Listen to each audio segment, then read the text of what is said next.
Bienvenue chers élèves dans votre chaîne Physique-Chimia. Les cours sont destinés aux élèves du tronc commun scientifique. Dans cette leçon, nous allons étudier la force gravitationnelle, l'origine de cette force et la masse des corps comme a expliqué Isaac Newton.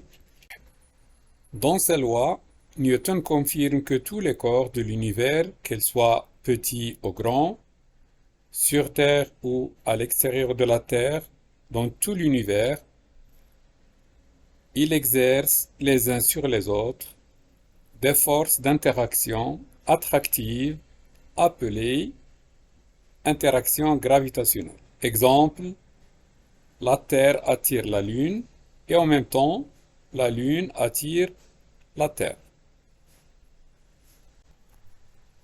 Les deux forces d'interaction sont attractives, donc elles ont deux sens opposés. Elles ont aussi la même intensité et la même direction. Newton a formulé la valeur de l'intensité par la formule suivante.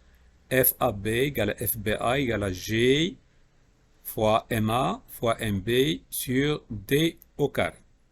Cette formule indique bien que les deux forces ont la même intensité et que cette intensité est proportionnelle au produit des masses des deux corps et inversement proportionnelle au carré de leur distance, c'est-à-dire la distance séparant leur centre.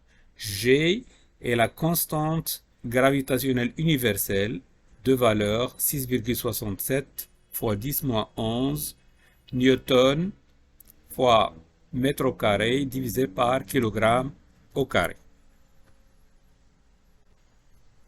Dans cette représentation, on montre que, quel que soit le nombre de corps présents, ils s'attirent deux à deux. Pour chaque couple de deux forces, on a la même direction, la même intensité et deux sens opposés. Plus les masses sont grandes et plus les distances entre les centres des corps sont petites, plus les forces sont intenses. Dans cet exemple, on montre que la Lune est soumise à la fois à l'attraction de la Terre et du Soleil. Bien sûr, la Lune aussi attire la Terre et attire le Soleil. L'attraction du Soleil sur la Lune est faible par rapport à l'attraction de la Terre sur la Lune, vu que le Soleil est très loin par rapport à la Terre. Je vous montre dans cette situation une application de la formule de l'interaction gravitationnelle, c'est-à-dire FA sur B égale à FB sur A égale à G fois MA fois MB sur D au carré.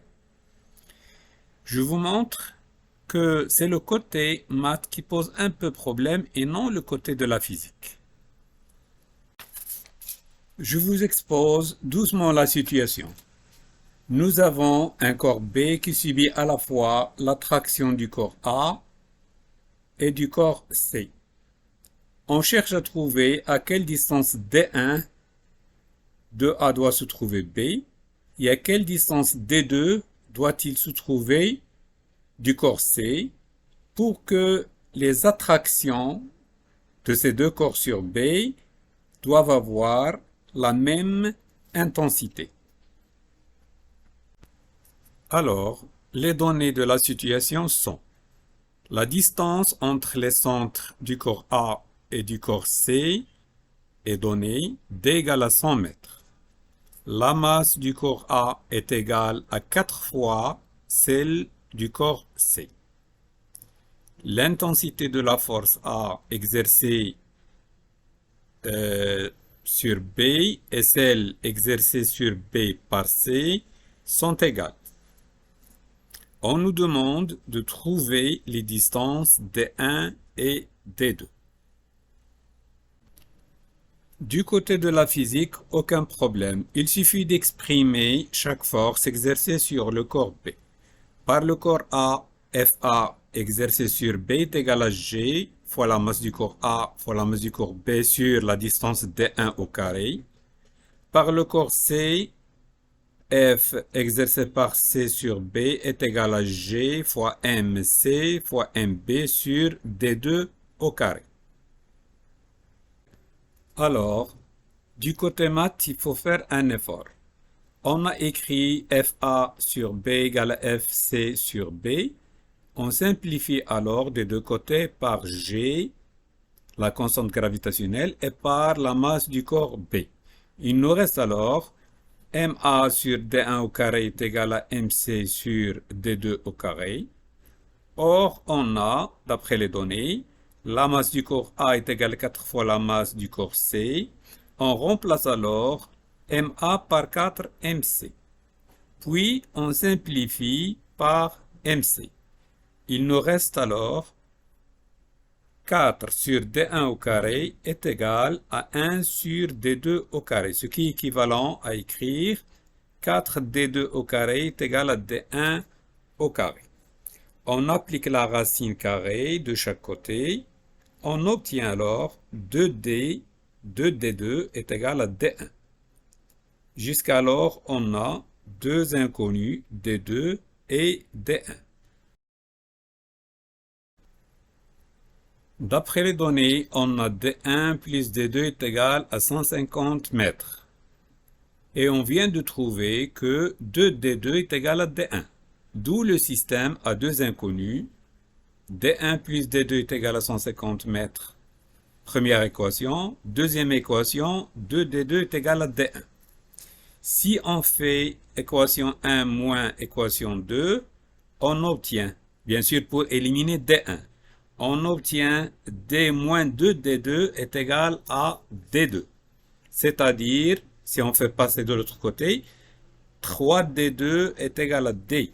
Donc, D2 est égal à D sur 3, c'est-à-dire 150 mètres divisé par 3, soit D2 égale à 50 mètres et D1, par conséquent, est égal à 100 mètres.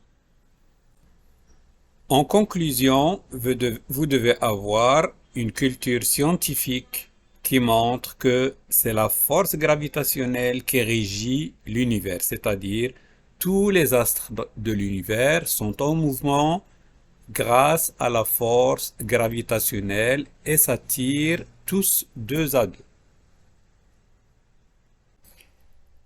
Je vous remercie pour votre attention, chers élèves, et à bientôt avec un nouveau cours.